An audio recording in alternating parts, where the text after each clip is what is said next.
1. Off the wall.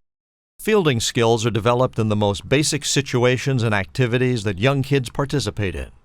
Throwing a ball against a wall is something almost all people who play or played ball in their youth days have done. The proper fundamentals for fielding the ball off the wall may not be polished, but the repetition will help prospective youth baseball players develop hand-eye coordination. Players can catch the ball after one bounce, or they can throw high balls off the wall and catch the ball out of the air. Tennis balls work best for this drill. Participants can play games with themselves, such as determining how many balls they can catch in a row. 2. Wall ball. The simplicity of throwing a ball against a wall can be expanded to a competitive game with two players. Parents and coaches need to recognize that young kids love competition. In this wall ball game, two players alternate throwing off the wall for the other player to field. The first player to make an error loses. A game like this will help players with their hand-eye coordination, as well as with fielding short hops and hard ground balls in games. Wall ball can be played to a predetermined score. 3. Ready position. Coaches need to teach their youth fielders the correct ready position as the pitch is being delivered to home plate. This ready position is the foundation to sound fielding fundamentals. A player who's in the proper fielding position will have the best chance for recording an out. In the proper ready position, the fielder's feet should be a little more than shoulder length apart as he bends at the knees, not the waist. Players don't want to bend too low and become off balance. The player's hand should be in front of his body, between his knees, and relaxed, with the palms up or facing one another. Players can relax and get into the ready position on the wind-up. This is extremely important on the youth level because it's somewhat difficult for a young player to stay in one position for an extended period of time without becoming off balance. When in the ready position, the fielder should place his weight on the inside balls of his feet so he can push off and move in either direction. Make sure players do not rest their elbows or forearms on their thighs. 4. Catching a ground ball. When an infielder catches a ground ball, the foot on his glove side should be slightly in front of his other foot. Therefore, when an infielder goes from a ready position into this fielding position, a line can be drawn from the heel of the front foot to the toes of the back foot. When catching a ground ball, youth players should try to catch the ball in the center of their body. Reinforce to the player that their belly button should be facing the baseball.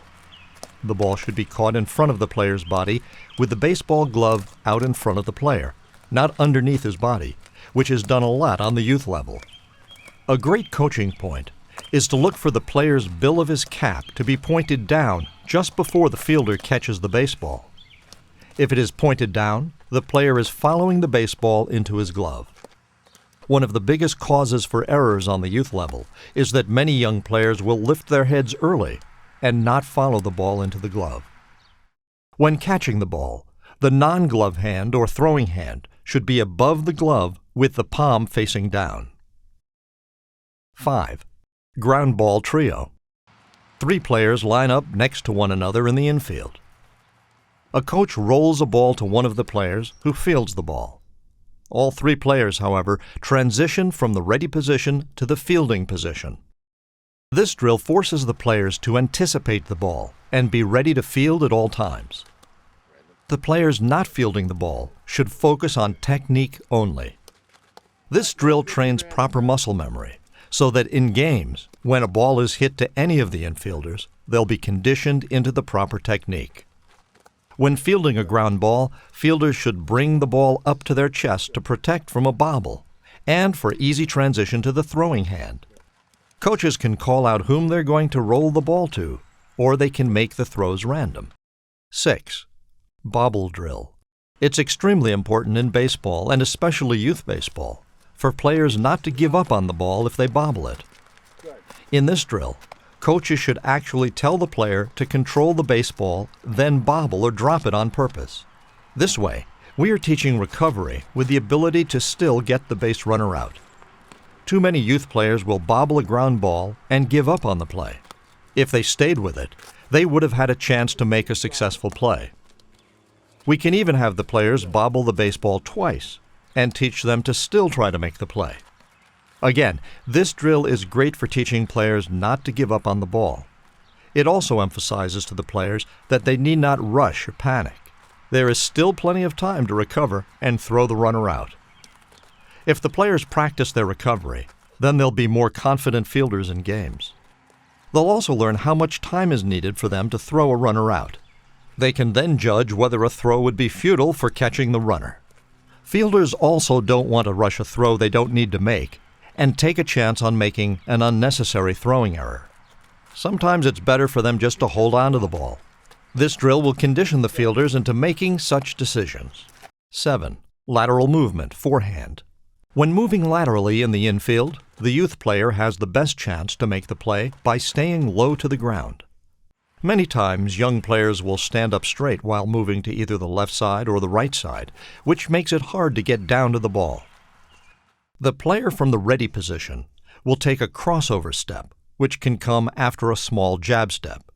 This is the quickest way to get to a baseball. The forehand play is a lateral play moving to the player's glove side. The player should make sure the glove is in front of his leg when he reaches the ball.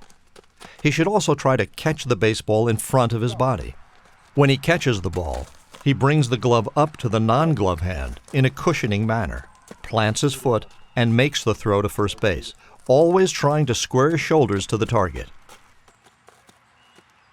Players should make sure to set themselves when throwing. They don't want to throw off balance or off the back foot. This may result in a throwing error. 8. Lateral movement, backhand. The backhand play is a lateral movement away from the player's glove side.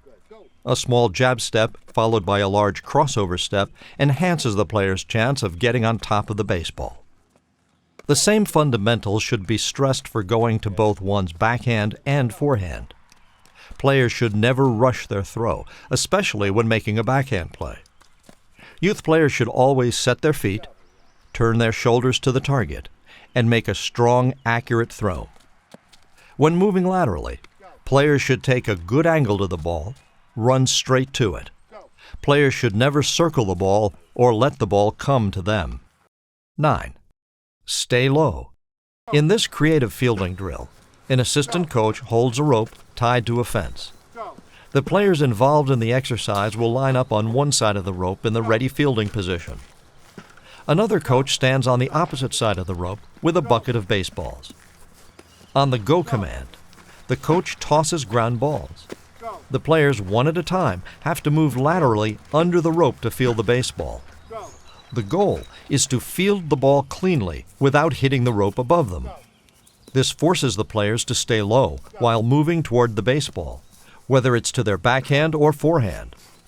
Coaches should try to reinforce to players that in addition to staying low, fielding the baseball in front of his body is also important. In this drill, if the player cannot catch the ball, it's just as beneficial to stop the ball and keep it in front of him. This can be achieved by staying low when fielding. Again, young players tend to reach for the ball when fielding. This drill forces players to move their legs and stay low, which is crucial for proper fielding mechanics. Make sure the coach holding the rope is wearing gloves. 10. Goalie Drill. This is a fun competitive drill where fielders get to emulate a hockey goalie. Like a goalie in hockey, the objective for the fielders is to keep the ball in front of them. In this drill, a coach tries to throw tennis balls by the fielder, who stands in between two cones, acting as a goalie. The fielder doesn't have to catch the ball. All he has to do is prevent the ball from getting by him by blocking the ball with any part of the body. This reinforces the concept of still being able to make an out without having to catch the ball cleanly, as long as the ball is kept in front of the body. In this exercise, the player will receive a point for every successful blocked ball. Once a ball gets by the player in between the cones, the next participant goes. It is best to use tennis balls or soft-covered balls in this drill. Remember that young players love challenges and competition. Next.